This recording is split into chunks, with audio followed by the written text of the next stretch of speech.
अस्सलाम वालेकुम दोस्तों। मैं हूं ताहा नसीम और आप मेरे साथ देख रहे हैं टीएन अरब हिंदी न्यूज़। मैं आज आप लोगों के लिए लेके आया हूं सऊदी अरब से जुड़ी कुछ खास और ज़रूरी खबरें हमारे गैर मुल्की भाइयों के लिए। इकामा को लेकर आज बड़ी जानकारी आ रही है।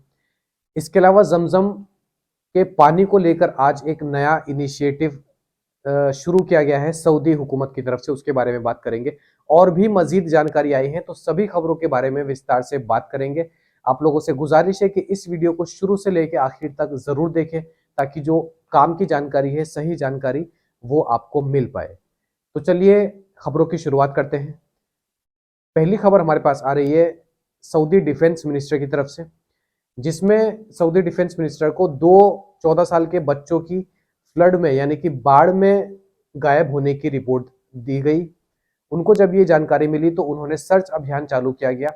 दो बच्चे 14 साल के बाढ़ की वजह से, जैसा कि हम सबको मालूम है, आजकल सऊदी अरब के अंदर जो ऊपर का इलाका है ताइफ जजान वाला, वहां पे काफी भारी बारिश हो रही है कुछ दिनों से। तो जब उन बच्चों की खबर आई तो दोनों को ढूंढने का काम हुकूमत की तरफ से शुरू किया गया, जिसमें से एक बच्चा तो मिल गया, लेकिन एक की अभी तक कोई खबर नहीं आई है। और जानकारी के मुताबिक ये बताया गया है कि हो सकता है कि उसकी डूबने की वजह से मौत हो गई है और वो अभी तक मिसिंग है। 24 घंटे से ज्यादा उसको ढूंढते हुए हुकूमत को हो गए हैं। तो दो 14 साल के बच्चे भारी बारिश के कारण गायब हो गए। अगली बड़ी खबर हमारे पास आ रही है जमजम के पानी को लेकर। सऊदी अरब के अंदर एक कंपनी है जिसका नाम है अल जमजमा कंपनी, जिन्होंने एक नया इनिशिएटिव चालू किया है।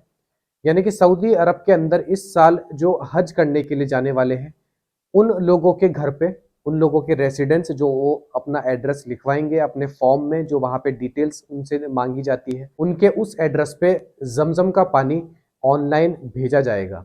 यानी कि उनको जब वो हज करके जाएंगे तो अपने साथ कैरी करने की, अपने साथ ले जाने की जरूरत नहीं है। सऊदी अरब के अंदर रहते हुए किसी भी शहर से वो जमजम का पानी बाकी सामानों की तरह ऑनलाइन ऑर्डर करेंगे, जिसके बाद में जमजम का पानी उनके घरों तक पहुंचाया जाएगा।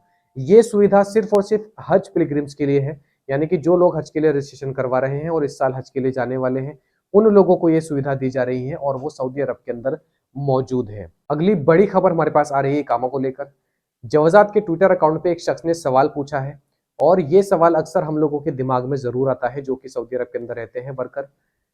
उसका सवाल ये था कि मेरा इकामा अभी 3 महीने बाद एक्सपायर होगा, लेकिन मैं अभी से आने वाले 3 महीनों के लिए इकामा अपना रिन्यू करा रहा हूँ, उसकी फीस मैंने भर दी है।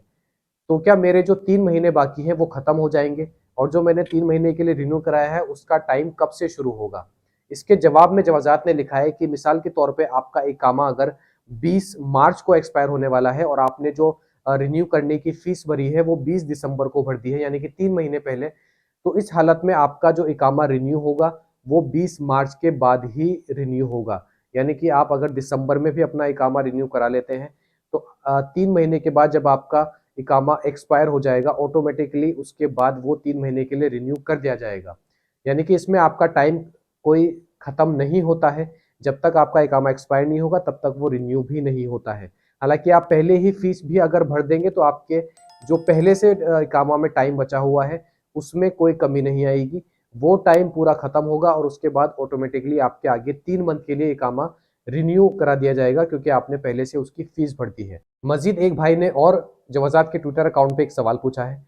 उसने ये लिखा है कि 2013 में मेरा कफील अरेस्ट हुआ और मेरे साथ लगभग 30 वर्कर को सऊदी अरब से डिपोर्ट किया गया, वहां से एग्जिट किया गया, उन पर बैन लगाया गया। तो क्या अब मैं दूसरी किसी वीजा पर सऊदी अरब के अंदर आ सकता हूं या नहीं आ सकता हूं? इसके जवाब में जवाजात ने लिखा है कि पहले कानून अलग था, लेकिन सऊदी डिप्यूटेशन डिपार्टमेंट जो होता है उसके तहत अगर आपको सऊदी अरब से निकाला जाता है, जिसको अरबी में तरहील बोलते हैं, तो अगर आपके ऊपर तरहील लगाई जाती है तो इसके बाद आप लाइफ टाइम के लिए सऊदी अरब से बैन कर दिए जाते हैं। आप दूसरी किसी भी वीजा पर सऊदी अरब के अंदर एंट्री नहीं कर सकते, आप परमानेंट यहाँ से ब्लैकलिस्ट कर दिए जाते हैं। ये नियम पिछले साल से ही लागू हुआ है सऊदी अरब के अंदर। इसके पहले ऐसा नहीं होता था। पहले ऐसा होता था कि आप अगर डिपोर्ट किए गए हैं, ब्लैकलिस्ट किए गए हैं, तो आपको 3 साल या 4 साल तक का टाइम दिया जाता था, उसके बाद आप फिर दूसरी वीजा पे आ जाते थे।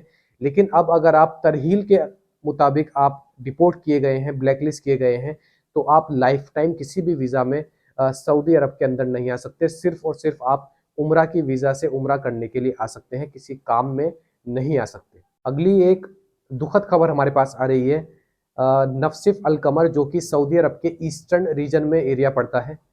पासपोर्ट डिपार्टमेंट के एक सीनियर ऑफिसर सलीम बिन मुस्लिम जब अपने बच्चों के साथ, अपने परिवार के साथ रात में समुद्र के किनारे नाइट वॉक पर जा रहे थे, तभी उनका बच्चा स्विमिंग के लिए समुद्र के अंदर गया। किनारे पर वो स्विमिंग कर रहा था, लेकिन देखते ही देखते जब उनका बच्चा डूबने लगा तो अपने बेटे को बचाने के लिए उन्होंने समुद्र में छलांग लगा दी, और अपने बेटे को बचाने के चक्कर में वो खुद समुद्र के अंदर डूब गए।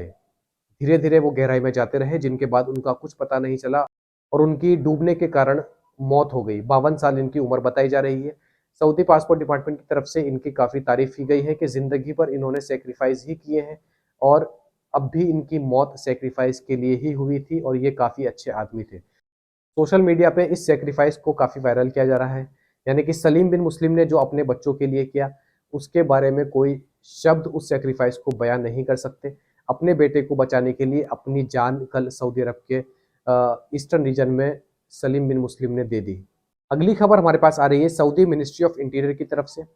बहरीन के 2 लोगों को कल सऊदी अरब के अंदर ईस्टर्न रीजन में मौत की सजा सुनाई गई। उनके कत्ल का आदेश दिया गया रॉयल कोर्ट के द्वारा।